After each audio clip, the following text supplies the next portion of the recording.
Hello guys, you're with Football 360 on your number one sports sub www.ThePapare.com, and we've finished our second round of the Dialog Champions League Super 8 round, and it was a classic few encounters.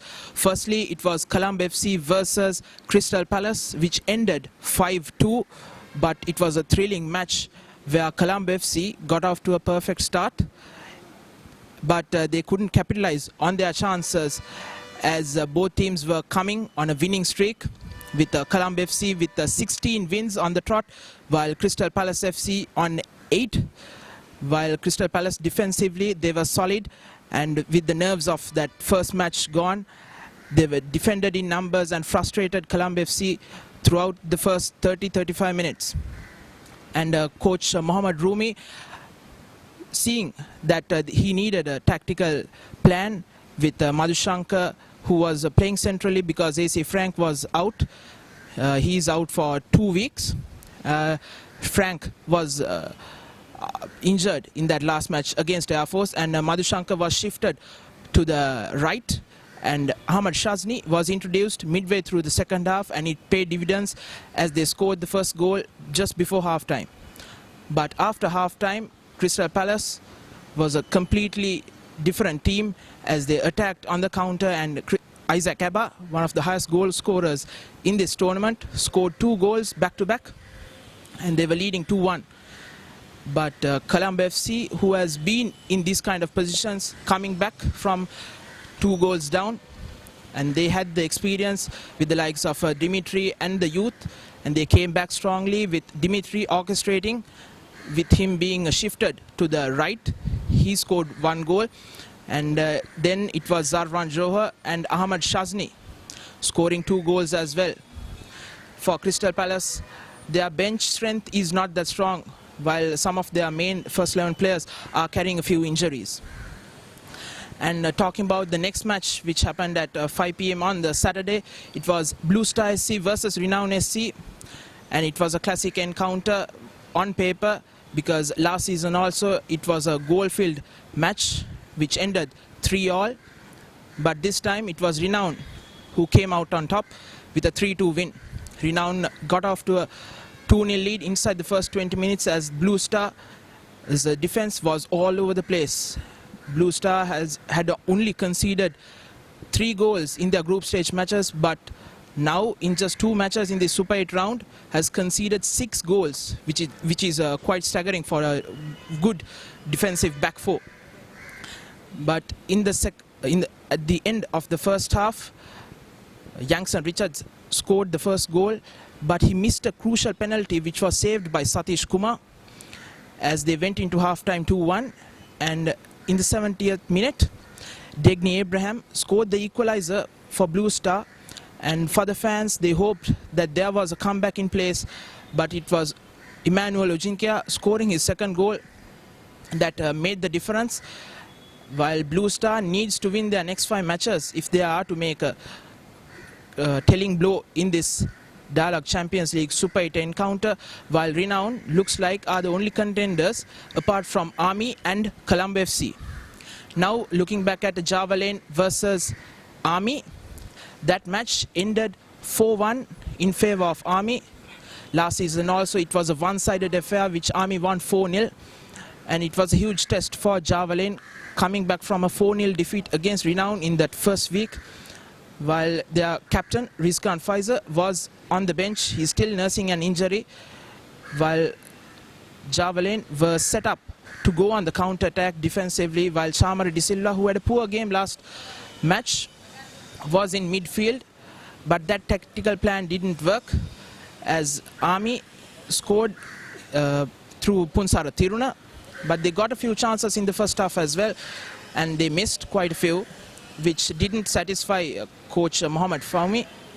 And in the second half, he made a substitution in replacing Sajid Kumar with Suraj Bernard, who scored 2 back-to-back goals, 2 great goals, which gave them a 3-0 lead.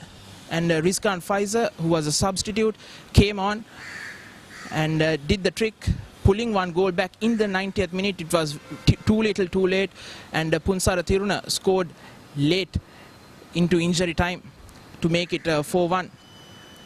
For Army, they got the chances, and I thought Mohammad Izzeddin was very poor with his conversions, while Sajid Kumara was the same as well. While for Javelin, they need to sort out their defense quite quickly, because it's baffling that Javelin SC, who's coached by Mohammad Zahir, built this side through the season as a defensive unit to go on the counter-attack. But quite staggeringly, they still haven't clicked, and it's a huge blow for the Slave Island boys. And coming back to the next match, the opening match at 3 p.m. was a dull one, Army versus Javelin, but this one, Air Force versus Navy, was billed as one of the heavyweights, as both teams, fitness-wise as well as skill-wise and with energy, proved to be one of the best games so far in this Super 8 round, which Navy won 3-2 against Air Force. Their last season match was a 0-0 draw, and it was an end-to-end match with energy and with fitness, and both sides needed to win to start off their campaign, because Navy drew their first match against Crystal Palace and Air Force lost to Colombo FC. And Navy, inside the first 20 minutes, were leading 2-0, courtesy of goals from David Osaji and Mohammad Insaf, because Insaf, coming back into the side, making his first start for Navy, was a revelation throughout the 90 minutes, because they had a problem in figuring out who would partner David Osaji up front. And in practice, just a week before, coach Dhammika Atukorala for Navy found out that he clicked well with David Osaji, and he proved to be the game changer for Navy. They were leading 2-0, but Air Force came back strongly to draw at halftime 2-2 through Kolita Kumar Lankeshwara's header and Dimutu Lakmal Gunsingha's equalizer. And Dimutu Lakmal Gunsingha had the opportunity midway through the second half to score a vital goal. He was one-on-one with the keeper, but he missed it. And it was Nirmal Vijayatunga, the substitute, scoring 3 minutes before full time to get that crucial win for Navy. And the 2013 Dialog Champions League winners, Air Force, needs to win all their next matches to have a go in this championship. And I don't think that Air Force would have a chance, but they'll be quite the party spoiler in these next matches against the big names in Colombo FC, Army and Renown altogether, and also Navy, who has a chance of making a fight in this tournament.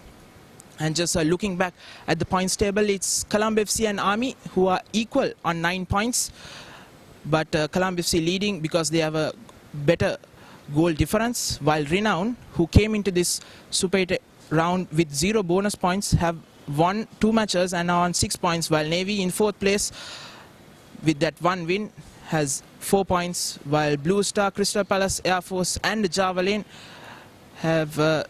are in 5th, 6th, 7th and 8th positions with 3 2 points and 1 point. And talking about next week matches, the round 3, it starts on Friday, not the usual Saturday and Sundays. It's Friday the 13th, not the most auspicious of dates. It's Army versus Air Force. They met in that group stage match where Air Force won 2-1. It kick off at 3 p.m. while Navy versus Javelin, it's at 5 p.m. and on Saturday it's Crystal Palace FC versus Renown FC at 3 p.m. and Colombo FC versus Blue Star FC at 5 p.m. It's the replay of this year's Cargill's Food City FA Cup, and all these matches you all can watch on your number 1 sports hub, www.ThePapare.com. And until then, for ThePapare.com, I'm Navod Vijay Vikrama, sharing the passion.